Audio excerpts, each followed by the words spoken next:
రాష్ట్రంలో కాంగ్రెస్ సర్కారు సంక్షేమ పథకాలు ప్రజలకు ఉపయోగకరమని అన్నారు ఎమ్మెల్యే పోచారం శ్రీనివాసరెడ్డి. ఆడపిల్లల పిల్లలకు ఆర్థిక సహాయం అందించే కళ్యాణ లక్ష్మి, షాదీ ముబారక్ పథకాలు ఆసరాగా నిలుస్తున్నాయని తెలిపారు. అనారోగ్యంతో బాధపడుతున్న వారికి సీఎం రిలీఫ్ ఫండ్తో ఆర్థిక సహాయం జరుగుతుందని అన్నారు. కామారెడ్డి జిల్లా బన్స్వాడ ఎమ్మెల్యే క్యాంప్ ఆఫీసులో 190 మంది లబ్ధిదారులకు సీఎంఆర్ఎఫ్ రిలీఫ్ ఫండ్ను, షాదీ ముబారక్, కళ్యాణ లక్ష్మి పథకాల కింద 50,19,370 రూపాయల విలువైన చెక్కులను పంపిణీ చేశారు. కార్యక్రమంలో నేతలు, కార్యకర్తలు పాల్గొన్నారు.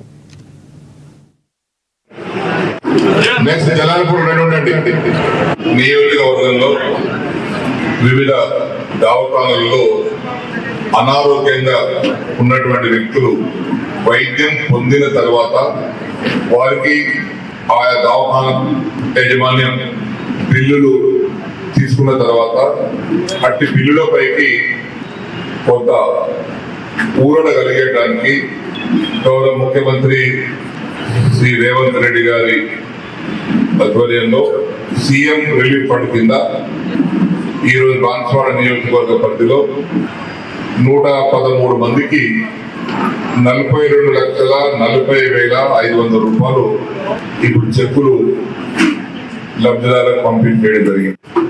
కళ్యాణ లక్ష్మి, షాదీ ముబారక్ పేరుతో కోటగిరి, వర్ణి, రుదూర్ ఈ 3 మండలాల పరిధిలో 77 మంది లబ్ధిదారులకు